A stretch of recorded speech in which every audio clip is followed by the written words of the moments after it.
Machine. Hi there, it's Claire here, and welcome to Hot Pod Time Machine. This is the podcast where we discuss a decision from our past which changed the trajectory of our future. And I'm very happy to welcome on this episode a good friend of mine.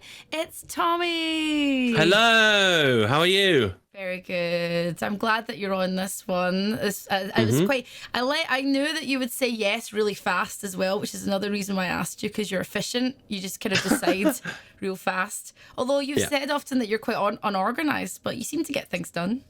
No, I am very unorganized. I like to pretend I'm organized, but I'm very much not. But you know, I'm happy to just talk nonsense for a bit. That's an easy yes, isn't it? You don't do a lot of podcasts, do you? Because obviously you do the stream all the time, but is that something you've wanted to do? We've me and Adam have both been on podcasts, like gaming ones and stuff, the odd one, but I haven't made any. I've got lots of ideas for making them. We need to make one, Claire. I told you we need to do. You can do another one. You got like 50, but let's do another. Why not? Throw another on the pile. Let's do another. Yeah, like you mentioned it when you came around for dinner, and I think you were like, "Oh yeah, I've got to get up tomorrow, the next day, at 8 a.m. or something." And then that was just to get the train back. No, I was doing a speech. Was a speak? Yeah, that's right. I was doing a speak. Doing a big like speak. on a panel, and then we drank a lot of gin, and that was fine. Yes. Yeah, I remember there was a Tesco trip at some point to get more. Yeah. And then it was Lincoln Park and shit until like 3 a.m. You ruined me. Good. It was good. It was a good time. It was good. It was good. It was actually good. I invited a young gentleman round to the house the next night. Yeah, you were saying, I was quite hungover. That was unsuccessful. But I'm going to blame you for that. A young gentleman caller. A young gentleman. No, well, he was just a young gentleman. He wasn't calling anything, quite frankly. Fuck him. So in terms of podcasts, I mean, I shouldn't say this on my own podcast, but, what do you think of podcasts? Are there too many? I mean, this is just not a vanity project, but it's like a labour of love, really. I just like doing this podcast. But do people listen? I don't really... Yeah, I mean, I don't listen to any. Oh, well, I listen to them through osmosis via my wife, Kelly. She listens to a couple, like, in the car or something when we were driving around. Obviously, she listens to bloody, you watch his face, Josh and Rob's Parenting Hell. That's like the most popular one, right? Or the Parenting Hell one, which started in lockdown. Obviously, very relevant because we had our baby at the end of lockdown and everything. And I don't know. It is quite funny, and they get celebrities on talking about mad parent shit. And I guess, there's a whole audience for that. So I get it. Like, it's quite fun to just put something on in the background that, you can sort of listen to and sort of, I don't know, half be listening and half not kind of thing. The only podcast I've actually taken note and downloaded and listened to, on my own volition is a kind of a show as well. It's just the Alan Partridge ones. Yes. Welcome to the Oast House. That's not even a real because he's playing a character, so it's more of a show. And because I love everything Alan Partridge, I have to consume it all. Even the books. I don't read books, all right? But I've read 2 of the books. Because, again, these are just, like, funny written things from a character. It's not real. It's just a character thing, but it's very funny. I enjoyed both of those. Oh, okay. I mean, now I'm thinking if we do a podcast together, maybe we should do, like, a piss take podcast. Just do characters. Yeah, just do we should be streamers, yeah? We're streamers. Yeah. Yeah, streamers doing a podcast, yeah? I'll do, like, a bit of our Alan Partridge. And then when I asked you about this podcast, though, about a decision from your past that changed your future. Now, before you tell me about what you're going to talk about, what were the kinds of decisions that sort of started flying through your mind first? Like, what kind of things were you thinking of? No, I really only thought the one thing, to be honest. If I'm being totally upfront, I didn't go, I could talk about this. Oh, maybe that, maybe this. There's only really one thing in my life that I think was a good decision that definitely changed and sort of, because who knows what might have happened, etc. Changed what where I was going and what I was doing at that time, and it was a complete and utter right angle to what I was intending to do. So that's the only, I honestly didn't think of anything else. Okay, truthfully. You're gonna have to tell us now. So what was it? So it was the decision to uproot from where I was living at the time, which is Cornwall, trying to find a job in the games industry unsuccessfully for many years after graduating university, and out of nowhere just go and work as a teacher in Thailand. Which now means I've officially told everyone on the planet that, by the way. But this is one of my favorite things to mention or whatever. But it is like it was a huge life decision. It changed a lot of stuff for me, it was completely, out of my comfort zone, out of anything I'd ever done before. And it was just based on the fact I was just sick of it, really. Just sick of living and trying to work and doing a shit job. Sorry, Asda. And just wanted to do something different with my life. I was just bored and stuck, I'd say was the word. And like when you went to Thailand, so what were let's kind of go back to that feeling. Yeah. How old were you and how did you feel getting off the plane in those first weeks as well? Was it super scary? Yeah, man. I mean, I was 20, 24, 25. Honestly, time has no meaning anymore after Corona and baby, who knows? Obviously I could have said, that was the thing. The other season I could have said was, having a baby or whatever. But honestly, this was, for my life, much more impactful at that time. But no, we won't go into that. 24, 25. I wasn't even going to go to Thailand originally. It was, I did a TEFL, teaching English as a foreign language course, and you have a little tutor. And they ring you and sort of, ask how you're doing and where you might want to be placed because they get you a placement. And I was very insistent I wanted to go to Japan. I was like, I love Japan. I like Japanese stuff. Like, can I go to Japan? They're like, yeah, we can do your placements in Japan. But I was kind of warded off it by the tutor and a lot of people, actually. They were like, honestly, Japan's great and it's really cool, but it's a big culture shock compared to other places. Like, and I was like, oh, right. And they I don't know, they kind of warded me off a bit. They said, first of all, it's very expensive. Secondly, big culture shock. And thirdly, you'll have more fun going somewhere like Thailand. And I was like, what, Thailand? What do you mean? I don't know anything about Thailand other than the obvious thing that everyone else knows, yes, which we won't go into. The food's great. The food is so great. Yes, exactly, the food. And and I was like, well, I didn't really want to do that. I was really set on Japan. But then they kept talking me around and eventually went, you know what, you know best. You obviously do this with a lot of people. And she sort of convinced me that maybe I should do a placement in Thailand. So yeah, that's what I did. And when we got there, it was crazy. Yeah, just getting off and told to meet a bloke called I can't remember, Ake, I think his name was, at somewhere in the airport. I didn't get told anything. I just got told there's a guy called Ake waiting for you. I was like, well, I'm going to assume that's going to be obvious. It was not obvious. I was walking around the airport, literally in the arrivals lounge, just going, like, I had a number I was ringing, like, from a little throwaway phone I'd bought. And I was like, this isn't working. I couldn't get it to connect because obviously maybe I was doing the international number wrong. I don't even know what I was doing. I didn't have a Thai SIM card at that point. So I was like, okay, this is actually quite worrying now because I was here like an hour walking around trying to find someone to like go, I'm part of some kind of scheme. Hilariously, this is really good actually. You even reminded me of it because I kind of forgot, but I was walking around doing that, getting a bit panicked.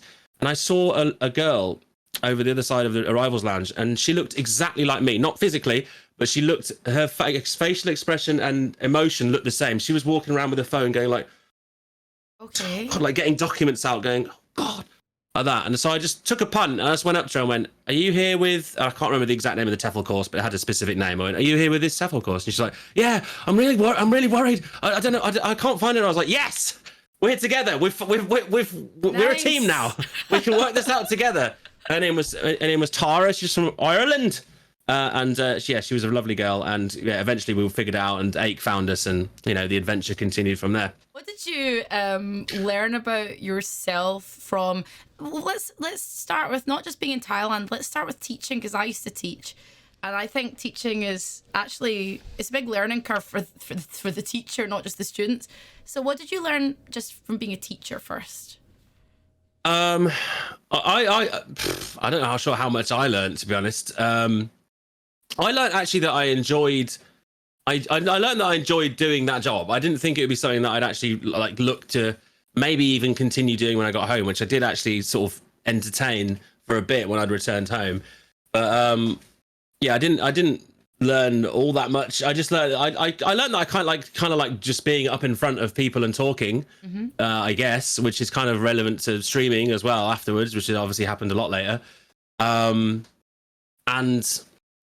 I liked that the most of the classes I had, at least, were entertained by me, and therefore if they found you funny or interesting, they're kind of more willing to listen. Not all of the classes, I'll say that, but a lot of them were. And I taught from quite young, like year 3 in this country, up until the worst class by far, which they called Mation 1, which is I think year 9 or 10 here. Twats, obviously teenagers, just not fun at all, the world over. Yeah. I taught college students. Now, the college students were fine, but I'm not going to say anything bad about them because they follow me on Instagram and stuff. So they might watch this. But I would say more often than not, the boys were the cheekiest. And you got to almost be quite matriarchal. And then it's like if you kind of whip them into shape mentally, they respect you 10,000 times more. So that obviously in Thailand they've got different sort of ways of doing things that we don't necessarily maybe agree with in the Western culture, including they will slap you on the hand with a ruler if they you put your hands out, and if you're being naughty, I don't do that, because in every class we had a teaching assistant who was there just in case it all kicked off, or you really needed to say, look, can you tell them this in Thai please, because I didn't learn Thai. But there was and she was like, she'd always have the ruler ready. Wow. Like if there was a kid being naughty, which there were many, there was always one in one class, right? I'd be saying, listen, and all the Thai kids have English nicknames because we can't, because their names are very long and have lots of syllables, like Pada Fada Shibilaktakorn or whatever like that. So they either shorten the name and then they take a bit out of it and then they turn it into an English name. So there was several pawns, because that's a very common shortening. So porn, we had loads of porn.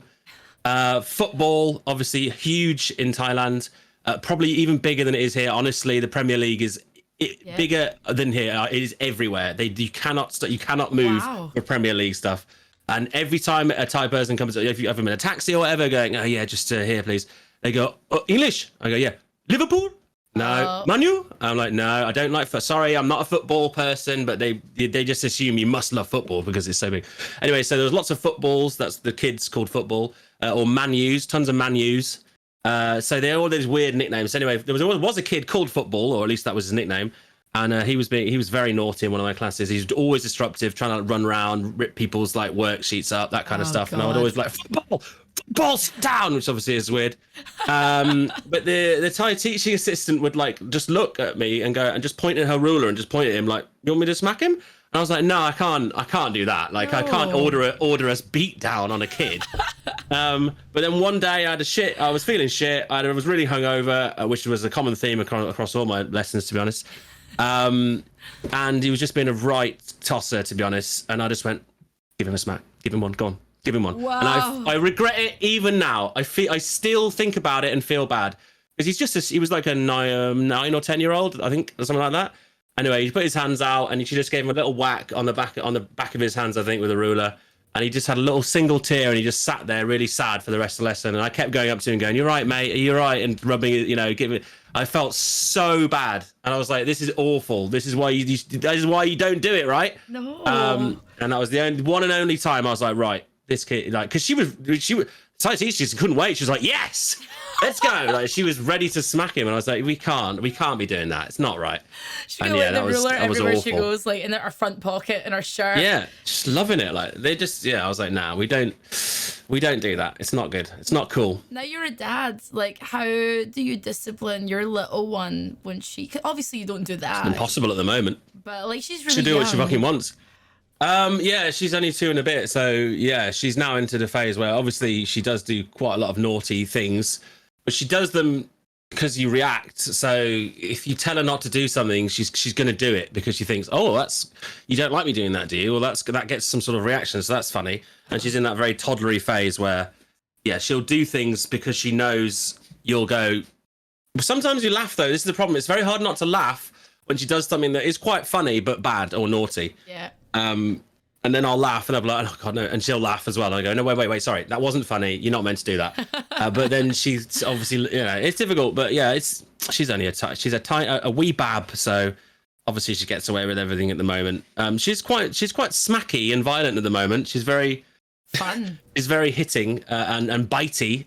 So we're trying to deal with that at the moment, but, it's getting there. It's getting there. I mean, you're called to Angry Gamers, and I think people always go, oh, Tommy's pure raging all the time. It's Tommy Rage, right? But I would say, I don't know what you're like as a dad. I've seen you with the little one, obviously, before, but I reckon you're a soft touch. Oh, no, I am 100%. I'm the biggest pushover, biggest, like, I'm honestly the worst parent at the moment. Like, you know, she'll wake up in the morning for breakfast. Like I wake up with her Saturdays and Sundays on the weekend, and you know, I'll be like, "What do you want for breakfast?" And she'll just go, "Ice lolly." I go, "Okay," but because I'm just like, well, first of all, I go, "Oh no, we can't do that." And she's like, "Oh, please, please, please." And she'll be opening the freezer, and I'll be like, "Oh, just don't tell your mum. Please don't tell your mum." And then we'll have an ice lolly. I'll hide it, put all the evidence away. Mum comes downstairs straight away. "Mummy, had ice lolly?" Oh, fuck.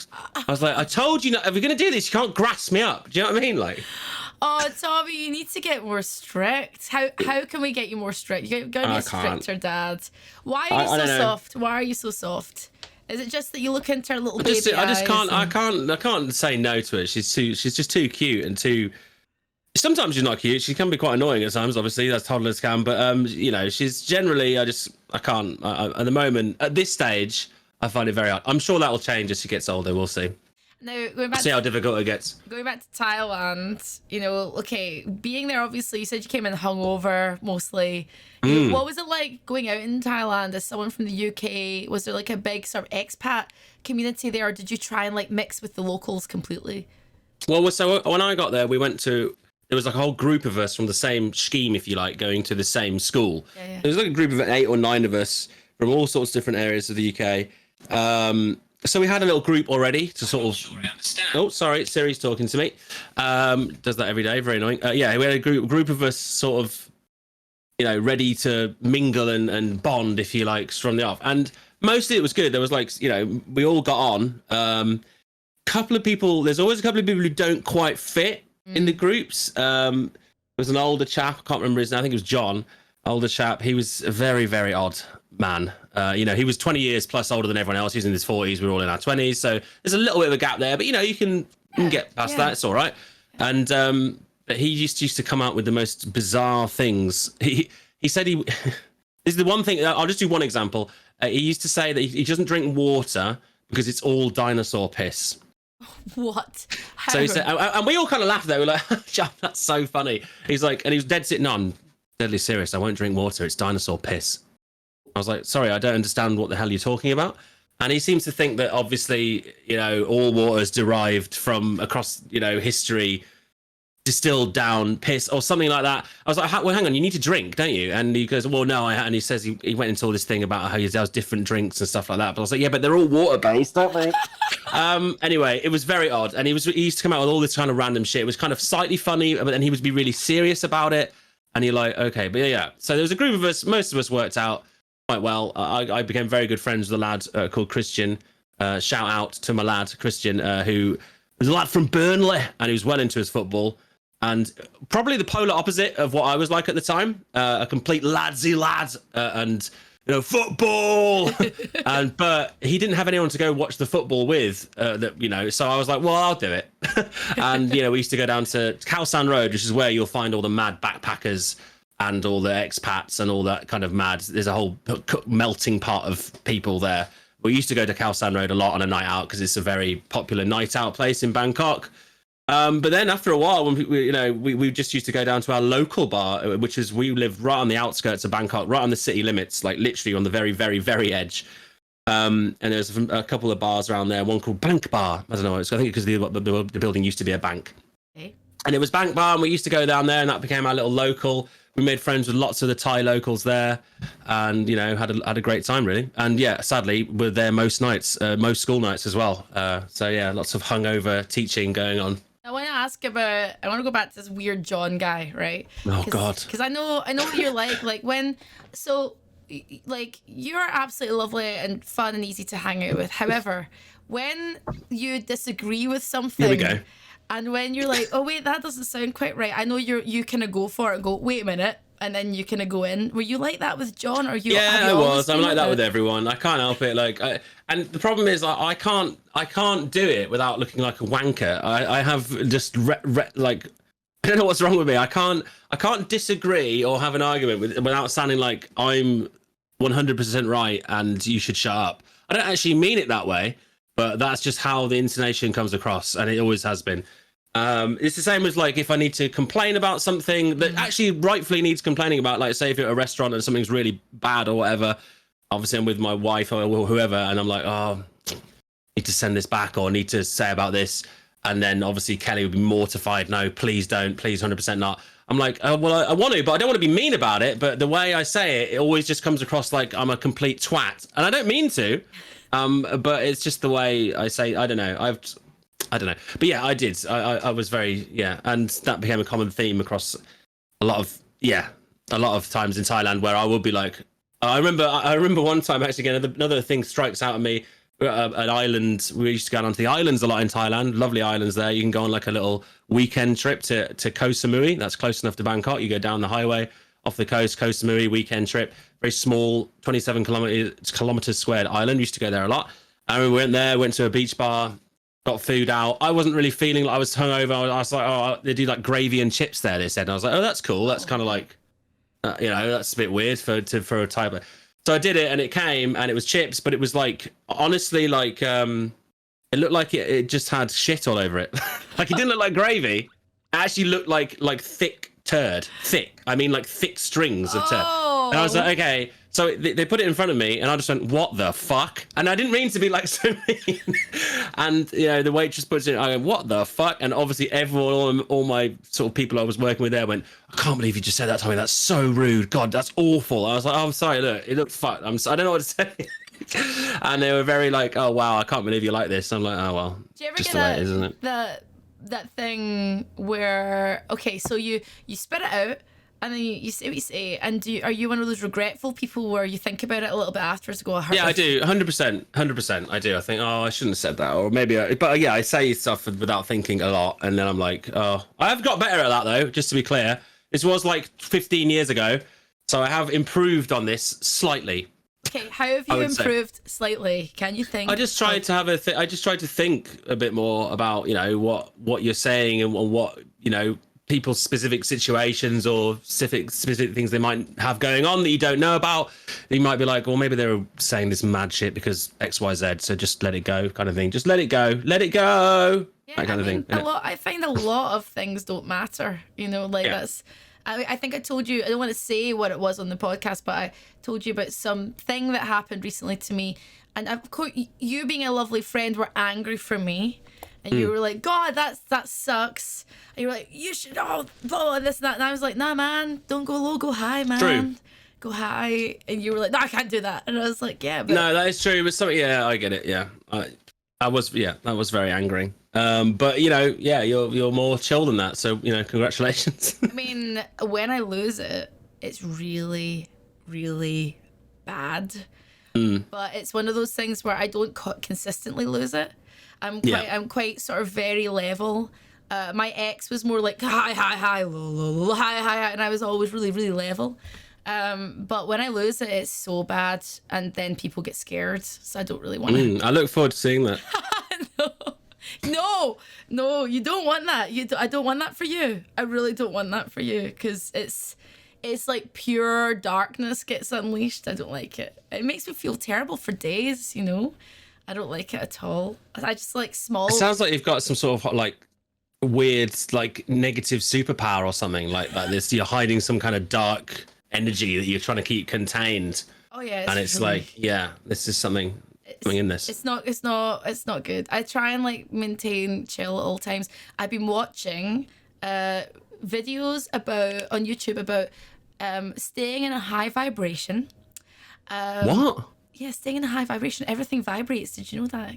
Oh God. Okay. It's science. Everything vibrates. Yes, the molecules vibrate. That's right. And so you can't feel it though. No, but if you stay in a high vibration, you attract the same. Unless you're on a washing machine or something. Oh my God! See, this. You know what I'm gonna say to you? It's cool, man. It's cool. It's cool. I'm just gonna burn my incense after this and burn it. Get your what's that stuff you put, like there's a big clump of it and you cleanse the area. Is that like phasmophobia? What is that? Yeah. I don't know what it's called. I'm gonna cleanse. Anyway, yeah, you vibrate away. So it's about attracting like, and like staying in a high vibration, so you attract high vibrational energy. It's Beach Boys shit, that, isn't it? What do you not think about anything like that or try and get into... No, that's good vibrations, isn't it? There's a whole song about it. I mean, yeah, I'm not talking about the song, I'm talking about the molecules, Tommy. Okay.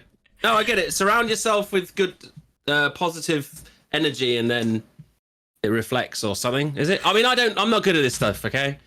Basically, whatever. Like you're. You know what we should just? I've just had a good idea for a podcast.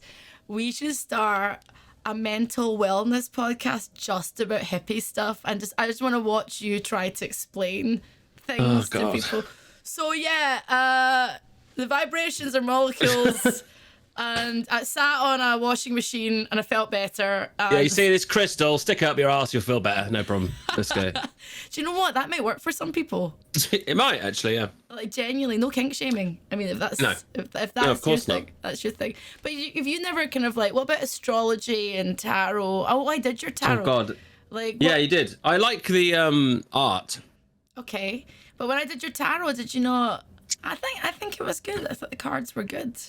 Like I think you did a good job, yeah. Yeah, I like how you're trying to praise me, through your disdain of anything. No, obviously I don't believe in any of that means anything, but I do quite like the craft and the mysteriousness and the weirdness and the.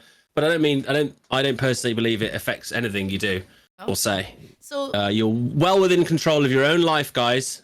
Is it part? Okay. Believe it. But maybe you are, but the universe is nudging you. It could have nudged me to go to Thailand. Maybe. It could have. But when you look back on decisions like that, how do you feel looking back? Do you feel a sense of, oh, it was fate or things were meant? Because I do believe it doesn't matter how much woo-woo you believe or not, right? Because it's that side. I do believe that a certain part of our humanity and our existence, there are times where we feel more or less spiritual. You don't have to be religious or woo-woo, but you can feel more What's or woo-woo? less. A cocktail? Woo-woo is like hippie. Like, oh, okay. Yeah. All right. You know what I'm saying? Yeah, I know, I get it. You can feel like, oh, that's mad. I can't believe that decision led to this, or why did I make that, or why did that happen? You can go mad thinking about that shit though.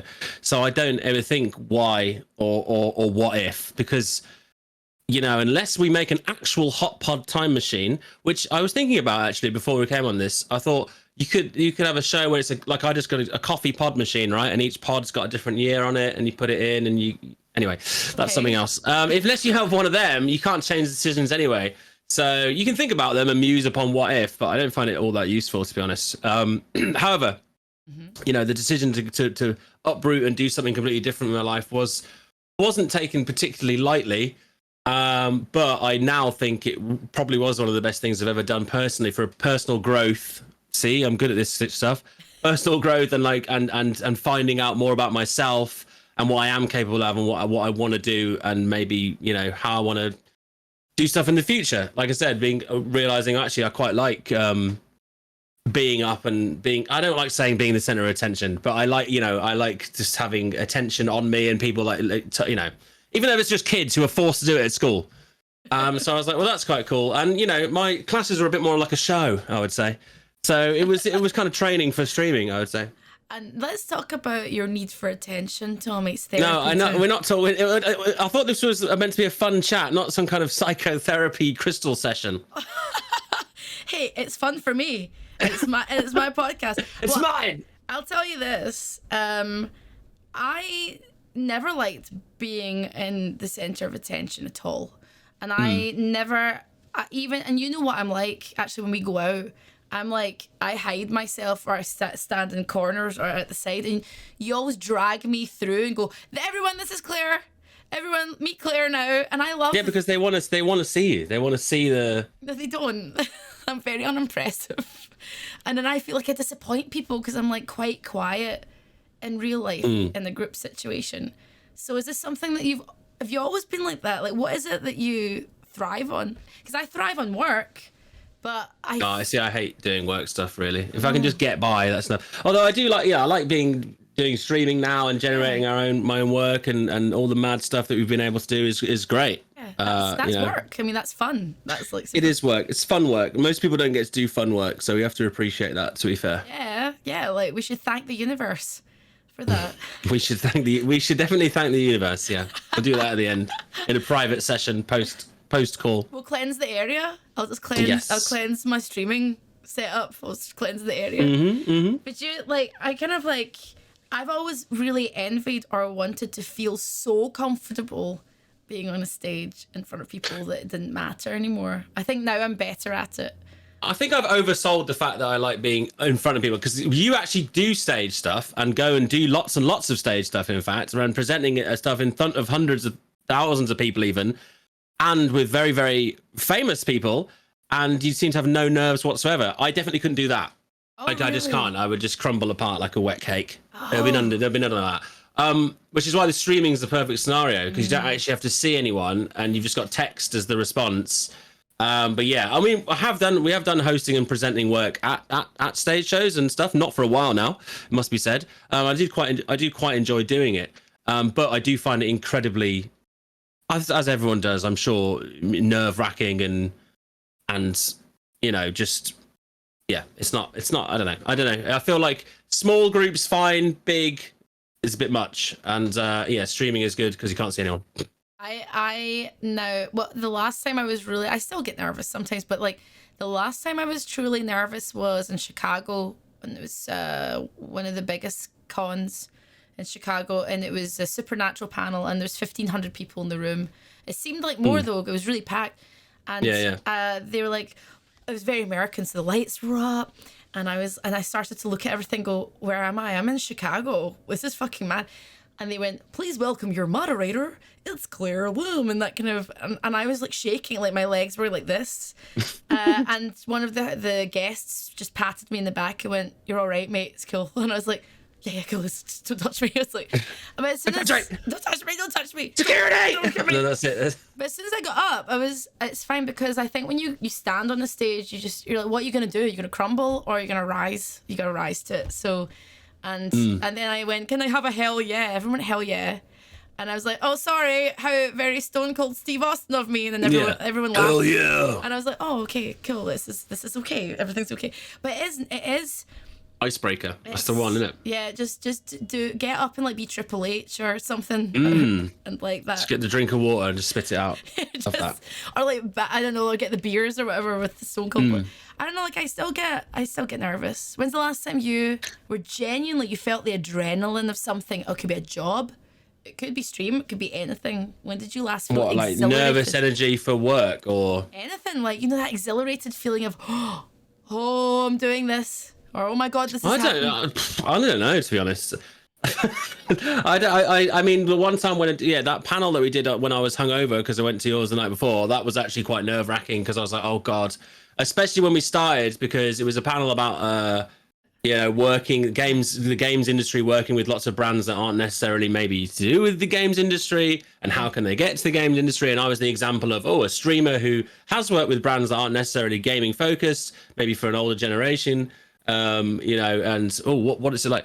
And when we got in there, it was very apparent I was completely out of my depth, like straight away. I was like, it was very official, lots of suited and booted people from lots of big business areas, all with their notepads ready to take, notes, and, being presented like, oh, yeah, so now we have this official panel. I was like, oh, shit.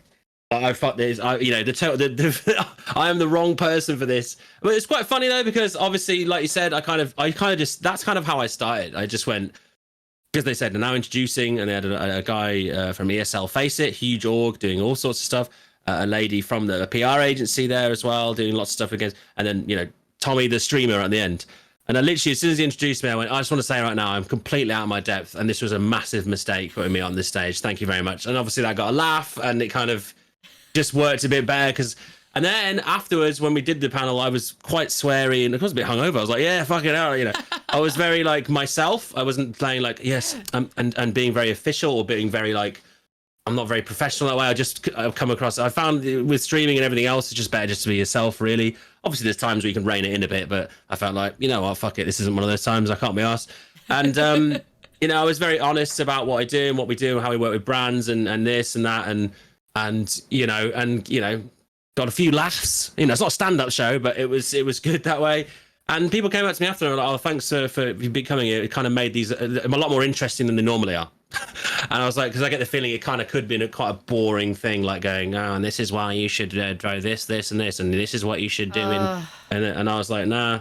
No. You know, so it became, so that was quite good in a way. But it was never, that was the one time, recently, I would say, quite recently, I'd be like, okay, this is actually quite, I've kind of maybe, read the room. Shall I just fuck it? Or, because it could have gone backfired, right? And gone, oh, well, this guy's not very professional. You shouldn't have hired him or something like that, right? But I guess they kind of felt like, well, no, this is, personality is the whole job, right? So always be yourself. I'm not afraid of dying in front of audiences. I mean, like, God, like, sometimes I've stood in front of an audience of like 1,000 or 800 people. You say a thing and then you get a and you're like, oh no, oh God. That would kill me, man. That would just absolutely kill me, I think.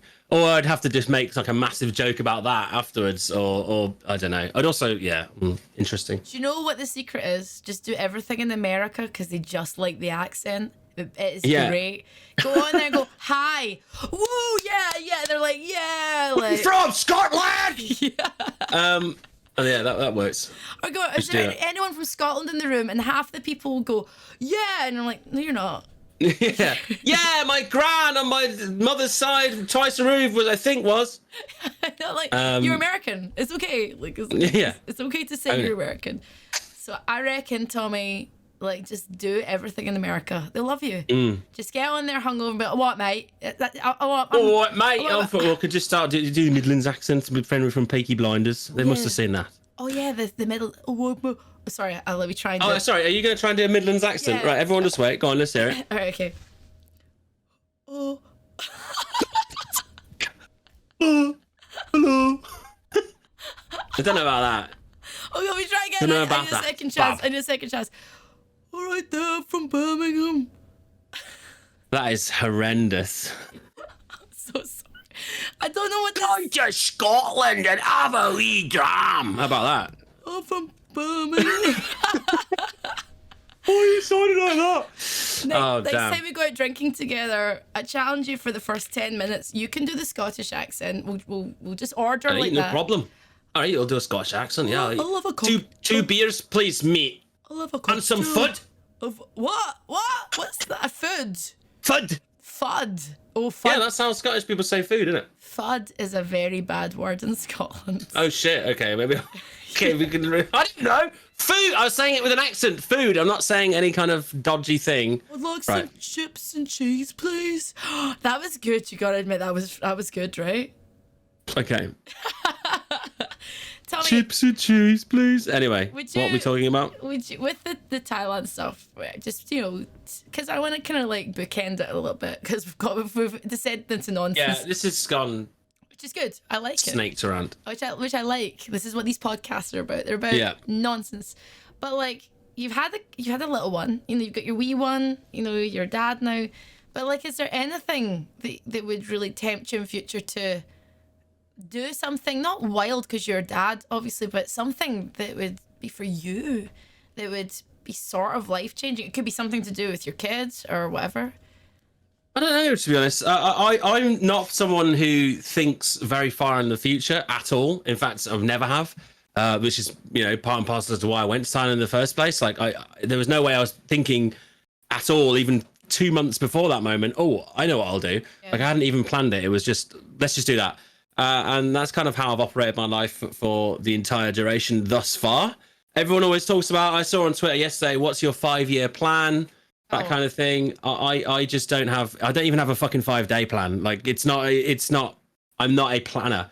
I've never been a planner, and it's kind of hard. And everyone's like, well, you should now, you're getting older. You've got to think about this and lots of adult stuff and, life insurance, etc., which I have sorted. But there's some, there's some adult stuff you do have to sort, right? Especially when you've got a baby. Sure. I was laughing at you, but then I remembered you were a dad, so I'm sorry. Yeah. You're gonna die. Right. So there is some adult stuff you need to sort out, right? When you finally actually have real responsibility in your life, which you won't have until you have a child. Wow! Whoa! Cancelled. Cancelled. Probably the other way around, I think. I don't know. Anyway, once the responsibility comes, you have to plan a bit more. But I'm nay a planner, so I couldn't say if I wanted to do something mad in the future. You know, I would love maybe in the future to be able to live somewhere else, like go back to Thailand, live there, buy a plot of land on the island, build a shack. I'm not going to build a shack. I'll get someone. I'll hire someone to build it. I'm not building it.